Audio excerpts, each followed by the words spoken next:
On the same day that a Boston Bruins win streak comes to an end, a former Bruins goalie is reminding us life is about so much more than this game.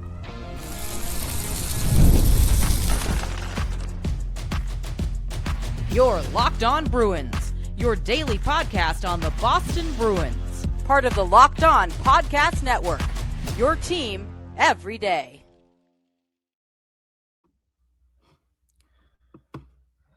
What is up, Bruins fans, and welcome back to the Locked On Boston Bruins podcast, part of the Locked On Podcast Network, now the #1 sports podcast network. I'm your host, Ian McLaren. I am a lifelong Boston Bruins fan, and I've been covering this team and the NHL for various major outlets for nearly 20 years.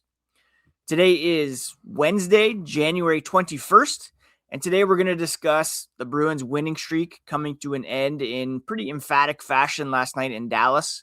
A 6-2 loss to the Stars, a team playing without Mikko Rantanen, no less. We'll discuss the storylines, the stats, and the signals to take away from that one. And we're also going to touch on Linus Ullmark's interview with TSN and his current leave of absence from the Ottawa Senators, a mental health break that dates back to his trade from Boston to Ottawa and the toll that has taken on him. I want to thank you again for making Locked On Bruins your first listen every day, and we're going to discuss the Everydayer Club a little later on the podcast. I encourage you to check that out. We've got a Locked On Bruins Discord channel that is devoted just to keeping the conversation going. So let's get some more people signed up over there, and we can keep talking about our Boston Bruins over there. Last night, the Bruins' 6-game win streak came to an end, and the kind of signs were there that this was going to happen sooner than later. The Bruins had been on an absolute heater dating back to December 31st against the Edmonton Oilers, a game they won by a score of 6-2. Since then, they've been riding a pretty amazing goaltending streak by both Jeremy Swayman and Joonas Korpisalo, and they've been getting some pretty positive shooting percentages that have been fueling this recent win streak. It all came to an end last night as the Bruins lost 6-2, and you saw both the goaltending fall back down to earth while the scoring just wasn't quite there. Not only that, but a big key to this recent run was staying out of the penalty box, and the Bruins went down 2-0 in this one thanks to 2 power play goals scored by the Dallas Stars. Prior to the game, it was announced that superstar forward Mikko Rantanen would not play due to illness. And I posted on X that, this seemed important. This was a potential edge for the Bruins. You get to play the Stars without their leading scorer. Lo and behold, it didn't really matter because the Stars are a very deep and talented team, and you got a power play goal from Wyatt Johnston, his 26th. I always hate to point out that Johnston, of course, was selected right after Fabian Lysell at the 2021 NHL draft. How much could the Bruins use him right now? Then they got a goal from Maverick Bourque, a power play goal to make it 2-0 after the first period, and it just devolved from there. The Bruins were eventually down 6-0. The 5th and 6th goals were scored by Jason Robertson, who, for whatever reason, if you're watching hockey last night, you see Robertson scoring a bunch of goals for the Stars. You see Cole Caulfield stepping up for the Montreal Canadiens. Neither of those guys is on Team USA for the upcoming Olympics. And hey, as a Canadian, I'm not complaining. I don't mind not having those 2 clutch guys playing for Team USA, but it really makes about 0 sense that neither of those guys are on the team. There were a couple positives for the Bruins. Morgan Geekie finally scored after a full month goal drought. He hadn't scored since December 20th, about 13 games. He scored his 26th of the season last night, a power play goal to make it 6-1. Fraser Minton scored to make it 6-2, but this game was already well out of reach, and the only solace, I guess, was getting that monkey off Geeky's back, and hopefully that kickstarts another strong run for him. Marco Sturm admitted after the game the Bruins were pretty much chasing the game right from the top. Against a team like that, it's going to be hard. And again, they were playing without one of their leading scorers in Mikko Rantanen. It just kind of was a game that you might have expected. The Bruins are not as good as the Dallas Stars, even without Mikko Rantanen in the lineup. They were outshot. The Bruins were 32-11 in the first two periods. Jeremy Swayman, who took the loss, said he thought there were still some positives to be taken out. Hard to be punched in the mouth, but it's important. It's a long season, and it's their job to get out of it. Sturm, this is pretty common after most losses the Bruins have suffered this season, saying the Bruins have to learn from it. How he sees it is those guys, the Stars, that's a playoff team. Without even some of the names that are out of the lineup, namely Mikko Rantanen, they're willing to play that style of game, grind it out, stick with it, and the Bruins didn't do that. They were still trying to play cute right to the end, and you cannot play that way. That's something that they just have to learn from. And, that kind of tells the whole story there. The Dallas Stars are a Stanley Cup contender. They are built to win, and they can withstand the loss of a Mikko Rantanen for a night at least, because you have guys like Johnston, Robertson, who are going to step up. You have Jake Ottinger in net.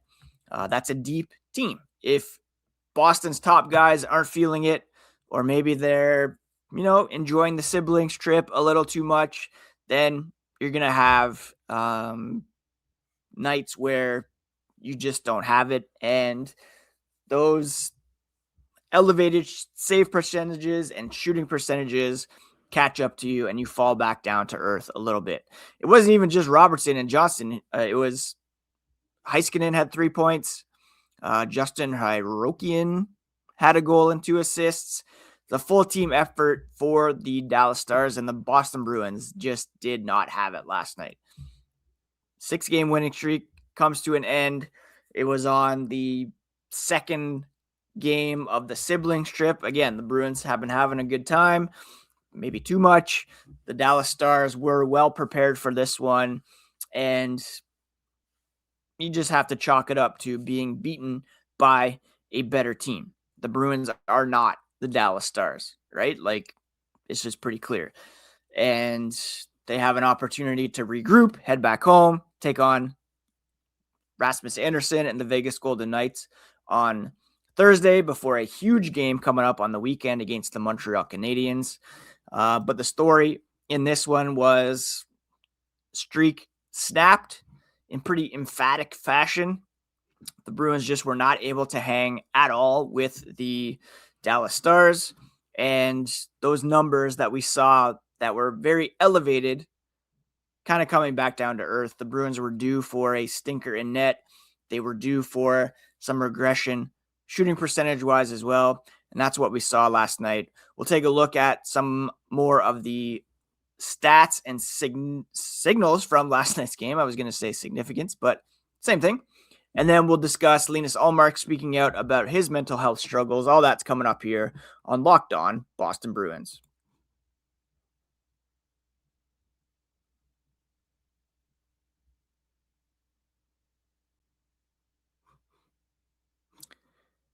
If you've ever hired someone who looked great on paper but wasn't quite the right fit, you know how important it is to hit the first time.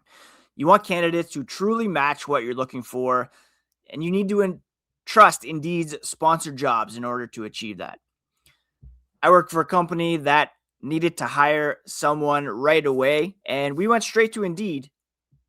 We're very specific about what we needed. Real experience, not just resume buzzwords. Instead of struggling to get the job post seen, Indeed sponsored jobs help the listing stand out and reach quality candidates faster. They boost your post to the people who are the best match for your role, and that really makes a huge difference. According to Indeed data, sponsored jobs posted directly on Indeed are 90% more likely to report a hire than non-sponsored jobs. Listeners of this show will get a $75 sponsored job credit to help give your job the premium placement it deserves at Indeed.com/lockedon. Spend more time interviewing candidates who check all your boxes using Indeed sponsored jobs. Just go to Indeed.com/lockedon right now and support the show by saying you heard about Indeed on Locked On Boston Bruins. Terms and conditions do apply.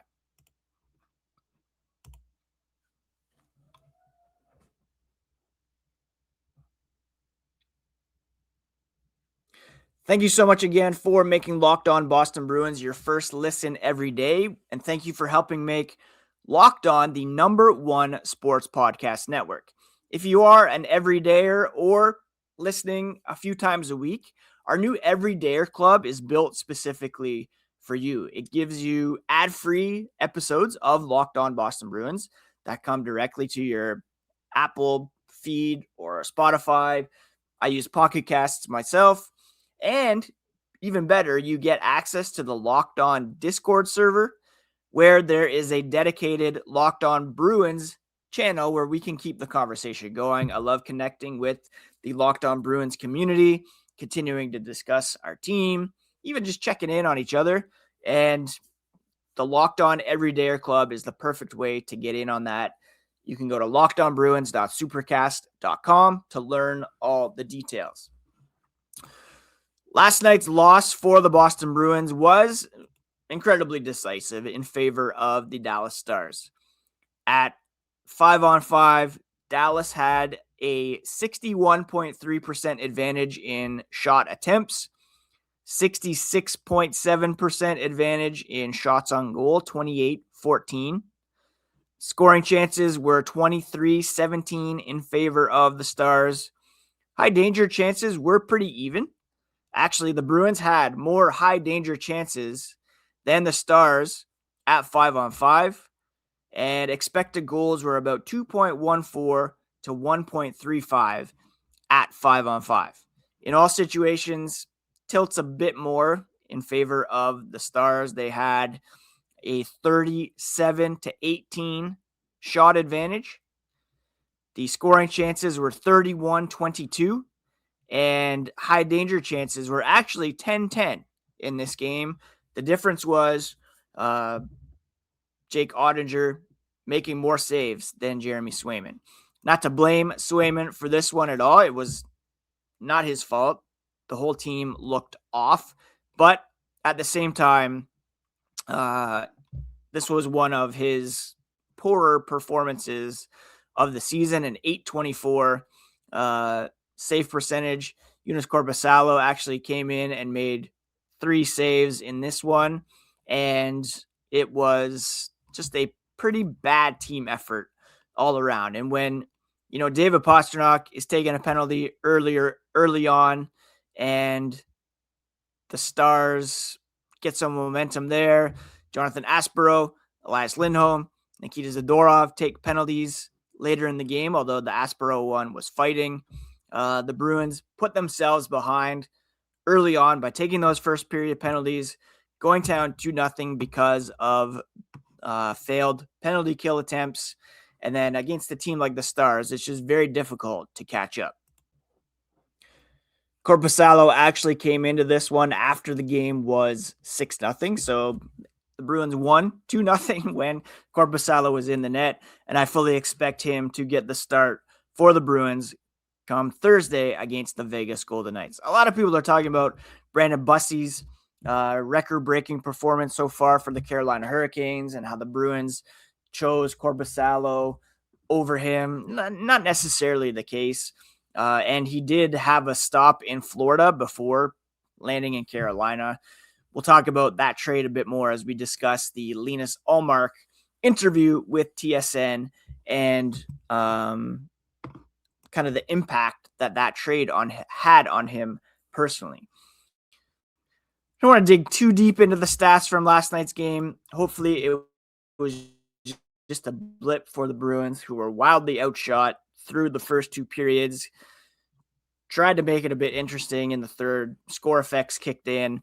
The Stars were up 6-0, and the Bruins were able to jump back into things. The Bruins are still technically in a playoff spot, despite the loss. They are at 58 points, 2 ahead of the Toronto Maple Leafs for the final wildcard spot in the Eastern Conference. They're 1 point back of the Buffalo Sabres and 5 points back of the Montreal Canadiens for the third spot in the Atlantic. Top 3 teams in each division advance, and then you have the 2 wildcard teams. Even in terms of point percentage, after last night's loss, the Bruins are still in a playoff spot, looking at 1, 2, 3, 4, 5, 6, 7, 8th spot right now in the Eastern Conference with a .580 point percentage, ahead of the Toronto Maple Leafs at .571. The Florida Panthers lost. They're at .552. The Ottawa Senators, .541. There's some teams still in the mix. Like, nobody's really out of it right now, except for maybe the New York Rangers, who are at 48 points, a full 10 behind the Bruins, who have that second wildcard spot. It's going to be tough for the Blue Jackets to catch up. Even the Senators and the Panthers, they're 5 points back of Boston, although they do have games in hand. The Bruins are still in a pretty good spot. They still have a plus 10 goal differential, which is 5th in the East. They're tied with Buffalo, who is 6-3-1 over their past 10. It really looks now as though there could be 5 teams coming out of the Atlantic Division when it comes to the playoff teams. The Metro, you have Carolina at Carolina, followed by the Islanders, the Penguins, Flyers. They're all kind of middle of the pack teams. It's kind of unfortunate that we don't have the 1 through 8 standings, because there's might be a couple of Atlantic Division or Metropolitan Division teams that sneak in who are not as good as some of these Atlantic Division teams. The Islanders, Penguins, right? Like, they are guaranteed a spot right now because they are top 3 in the Metropolitan Division, whereas a team like the Maple Leafs, who's only a point behind the Penguins, might miss out. There's 6 really good teams. Well, not really good, but 3 really good teams in the Atlantic Division. I don't even know if Detroit you can consider a really good team. The Sabres have come up. The Bruins are right in the middle of it.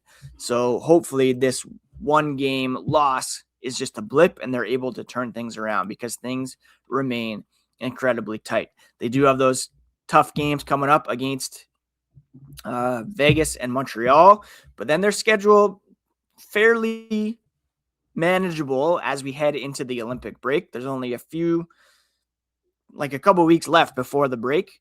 There'll be 3 weeks off, and then we come back with the trade deadline only about a week away. So we might see some movement prior to the Olympic break where there's a trade freeze, and then certainly afterwards. But I remain firmly in the soft sell, try to add long-term pieces here for the Bruins ahead of the trade deadline. So those are the storylines, stats, and signals from last night's loss to the Dallas Stars. Coming up to end today's podcast, I want to take a look at the Linus Ullmark interview on TSN, how the trade from Boston really affected him, and what he's saying about his current state while he remains on a leave of absence from the Ottawa Senators.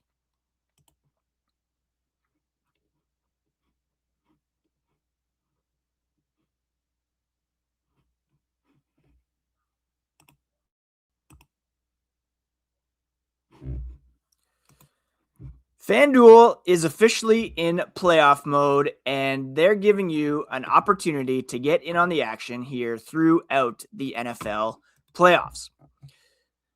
Right now, every NFL playoff game day, FanDuel users get a profit boost pack waiting for them inside the app. Each game day, you'll see a pack loaded with multiple profit boosts that you can apply to the bets you like most. Open your profit boost pack first thing on game day and see what boosts you want to apply. They let you lean into your game day instincts, whether you're back in momentum, defense, quarterback play, or coaching, and the boosts give you more juice on the bets you already like instead of forcing you to bet something new. Every play feels bigger, and the boosts make your bets feel that way too. To make your picks, you apply your profit boost to go after even bigger payouts while the playoffs get rolling. So visit FanDuel, an official sportsbook partner of the NFL, and grab your profit boost pack every NFL playoff game day. All right, let's discuss Linus Ullmark and his interview with TSN, which was very revealing and, quite frankly, really kind of pulled at the heartstrings.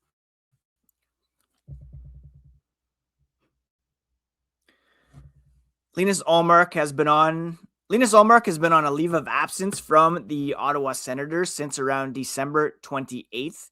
And for the first time since that date, he spoke about his situation, sitting down with TSN's Claire Hanna to address the circumstances of his leave, his mental health, and the rumors that spread on social media in the wake of his departure. He began by saying he's doing a lot better. He has been on a journey, and he said the person that he is today and the things he's learned over the last couple of weeks have been invaluable to him. He said the real reason that he took time off was his mental health. And there's been a lot going on for a long time. He would say dating back to the trade from the Boston Bruins to the Ottawa Senators. And a lot of things have been positive for him throughout the years, but a lot of things he's gone through or worried about haven't really been dealt with in the right way. I just want to pause there and discuss the relationship that Linus Ullmark had with Jeremy Swayman and how close those two guys were, and the fact that he was traded in order to give both guys the opportunity to be number ones on their teams and to get the contracts that they deserved. It seems all pretty straightforward hockey-wise. We would have loved for the Bruins to have been able to hold on to Linus Ullmark to somehow make it work, but these guys are pro athletes and they want to be in the net and they want to get that big time payday. But at the same time, these guys are people, and there were very close relationships that, had to have some separation. You move cities, you move teams. It's a whole different thing. And it took Ullmark some time to get acclimated to the Bruins. His first season wasn't amazing. And then he developed this relationship with Swayman, with the team, the coaching staff, and you saw him, of course, excel. Have a pretty good thing going on there with those two guys. And then it comes to an end. And it has a toll on guys. These are people. These are human beings. You have a big life change like that where you're separated from your best friends. You are put into a whole new situation, and it can take a toll. These people are human beings. They're not just robots who Linus Ullmark played this way in Boston, and then you move him to Ottawa and everything will stay the same. He said things have been piling up off the ice, on the ice, and comes to a point where the cup starts to overflow. And for him, that was the game against Toronto on December 27th when he was having panic attacks. Not necessarily attacks, but seriously having anxiety problems, panic in between the first and second period. And that's not good for anybody. The interesting thing he said is that we hockey players always think that things are going to kind of sort themselves out. So we kept playing. thinking that it was going to be fine, but it wasn't, and your thoughts start to get a bit louder. He said the thing that he's learned a lot when his dad passed away regarding depression, regarding sadness, how to make the darkness your friend. So this was a whole new thing, he said. He also knew that he was very scared, something that physically manifested in him during a game, and he was not himself. So as soon as that game was over, he called the NHL PA Player Assistance Program doctor and said, "Hey, I'm messed up. I need help." And together with the program, they set up a plan and went through the motions to take a leave of absence. He was very upfront with the team, telling them there's a mental health issue because that's what it was. And then, of course, there was the whole thing about rumors that were being spread about him and his family that started around the time that he took a leave of absence. Senator's Vice President of Communications, Ian Mendez, told him that this was a thing, and just completely vicious, completely false. And Ullmark said, people wonder why hockey players, pro athletes don't talk, why they're not showing any sort of emotions, why mental health in men and women is still stigmatized. It took people less than 24 hours from his leave of absence to try to find reasons why he's gone, making up reasons, saying he's a homewrecker, a person that no one likes on the team, that he can't and he wasn't able to defend himself. He didn't know about it until days later. You know, he's got wife and kids who are seeing these things, hearing these things. But if people really, really want pro athletes to be more upfront and honest, he said, you got to take a good hard look at yourself in the mirror, because now he understands why people are shutting themselves in and tend to do other things than ask for help. Really brave of him to speak out about his mental health issues, to tie it back to the trade, to be open about how difficult that life transition was. You know, he says he has no issues with people thinking he's a bad goalie.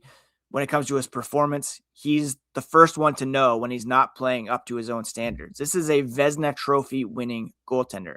It's part of the gig, getting that kind of game criticism. No issues with that. But one rumor makes you feel like everything that you work for and everything you stand for is ruined. And that's really hard and nothing that he wishes upon anyone. The organization put out what he thought was an incredible message to defend him, to shut this down. And it just shows you the things that we say on social media are seen by the players. They have an impact. And these people are human beings. It's not that big of a stretch to wrap our minds around that. Ullmark very open about his issues, getting help, kind of taking away that stigma. He's had a lot of people who have reached out to see how he's doing, including Victor Hedman of the Tampa Bay Lightning, who's an ambassador for a company called No Solo down in Florida. And just kind of reminding people, you are not alone in this. And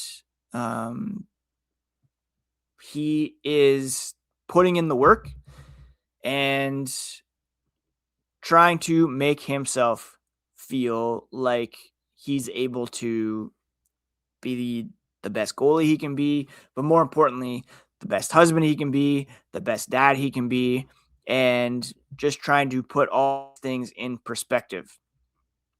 He said even one of his kids came to him and said, "I'm proud of you." And he's saying to his dad, "I'm so proud of you for who you are and the person that you've become." Actually, it was his old goalie coach from his junior days. He was having a skate with his family, and he said those things to him. So open about his mental health. There's no greater thing he's trying to achieve, he said, than being open about it, feeling whole again, wanting to be himself. he didn't say he was taking a leave because he felt like it. He was open about it being a mental health thing. The Ottawa Senators have been so supportive. And look, the Senators are last in the Atlantic Division. And one of the reasons why is their goaltending has not been very good this season, including Ullmark and his backups, Levi Merilainen. Now James Reimer's in there. He got a win last night. For him to be open about that, to take responsibility for it, to seek help, is very admirable. And I have all the love and respect in the world for a guy like Linus Ullmark for being willing to do that. Wish him all the best. And hope that he has got some support from his old Bruins teammates as well. I'm sure he's been in touch with Sway. And again, it just goes to show you these guys are humans, and we have no idea really what's going on in their lives, in their heads. And it does nobody any good just to make crap up online about anybody, not just professional athletes. So we wish him the best. Hope he can come back and continue to be the goalie and the man that we know that he is. That's it for today's episode of Locked On Boston Bruins, my friends. Thank you so much for taking the time to listen. Tomorrow, we'll be back to preview the game against the Vegas Golden Knights, bring you all the latest on the black and gold. Please do subscribe on your favorite podcast feed and on YouTube if you have not done so already. Please check out lockedonbruins.supercast.com to consider joining the Locked On Bruins Everydayer Club. We can keep the conversation going over on the Discord server. And please just take care of yourselves, take care of each other, and we'll talk to you again here next time on the Locked On Boston Bruins podcast, part of the Locked On Podcast Network, your team every day. Bye.